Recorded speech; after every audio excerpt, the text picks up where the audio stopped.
કૃષ્ણ, જય માતાજી। કેમ છો યુટ્યુબ ફેમિલી? બધાય મજામાં ને મજામાં જઈશો ને। તમારા બધાયનું મારા આજના નવા વ્લોગમાં હાર્દિક સ્વાગત કરું છું। અને વહેલી સવારના 5:30 થઈ ગયા છે, એટલે પરોઢ થઈ ગઈ છે ને અત્યારમાં પક્ષી છે ને કલબલાટ કરે છે ને મસ્ત વાતાવરણ છે। ઉનાળો છે પણ આપણે એટલા વાગે ઉઠ્યા હોય એટલે આમ શાંત વાતાવરણ હોય, ઠંડુ વાતાવરણ હોય, એટલે અત્યારમાં છે ને આપણે જો સાઈસ બનાવી નાખી છે। જ્યાં બરફવાળું ઠંડુ પાણી કર્યું છે એમાં આપણે માખણ મસ્ત ધોઈને પછી આપણે ડબરામાં ભરવાનું છે। અને જો આમાં લોટી બંધાઈ ગયો છે, ગરવું તૈયાર કરી દીધું છે, ભથાણું બદલાવી મસ્ત ગરવું તૈયાર કરી દીધું છે। ત્યારબાદ લોટ બંધાઈ ગયો છે અને સાઈઝ ફરી ગઈ છે, આપણે ખાલી વધેરવાની જ બાકી છે। અને ટિફિન એટલે હજી શાક બાકી છે, ચા બાકી છે, અને મમ્મી ઉઠી ગયા છે, નાવા બેઠા છે, બાકી બધા જ ઘરના સભ્ય સૂતા છે।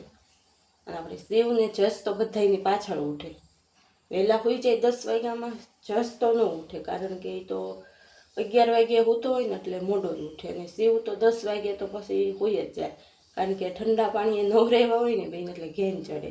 અને અત્યારમાં હવે અંજવાળું થઈ ગયું છે, આપણે પહેલાં સાઈઝ વધેરી લઈ પછી આગળની બધી કામની કાર્યવાહી કરશું। અત્યારમાં જો ટિફિનમાં છે ને સેવ ટમેટાનું શાક બનાવવાનું છે, લસણવાળી ચટણી ખાંડી નાખી। અત્યારમાં જો આપણે હાંજે ખીચડી બનાવી હતી ને વઘારી નાખી છે ખાવા। કોને ખાવીશ બા ખીચડી? જો મારા જસના પપ્પાને છે ને અત્યારમાં ખીચડી ખાવી છે એટલે એના માટે ખીચડી વઘારી છે। અને આમાં આપણે હવે છે ને પાણી જો ઉકળવા માંડ્યું છે, ચટણી ખાંડી નાખી દઈ અને ગા દોઈને જો આપણે આવતા રહ્યા છે। અને એક ભાઈને અમારા આમ જો જેમ ઘાર વળે ને એમ નીંદર ઉઠતી નથી। ઉઠ, આઈ પંખો બંધ કરી દઉં પંખો બંધ।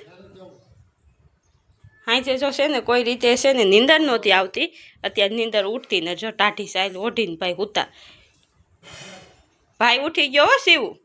એ કના શિવ ઉઠી ગયો, તાર ઉઠવાનું છે હે? પંખો બંધ કરી દઉં હાલો કરી દઉં। જો મોટા મોટા રાવણા આવ્યા છે,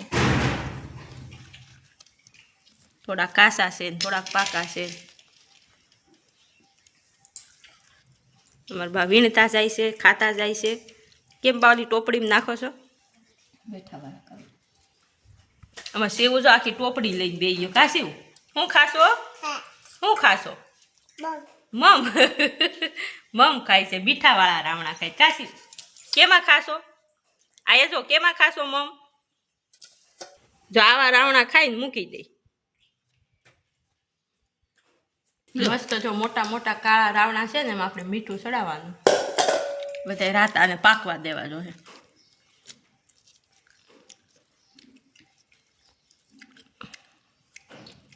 મીઠાવાળા રાવણા કરે જાડું મીઠું નાખો જી કાલે એટલું કોઈ નાખવું આમ જો આને એને ઓછું થાય, કાલે મેં વધારે નાખ્યું તો આગળ હલાઈશું ગળી જાય, પાણી નાખવું પડે। મસ્ત ઢીલા રાવણા થઈ જાય ને આ જો ટોપડી મૂકતો જ નથી, ખાતો નથી। દઈ દે દાદાને, આય દે આલ દાદાને દઈ દે।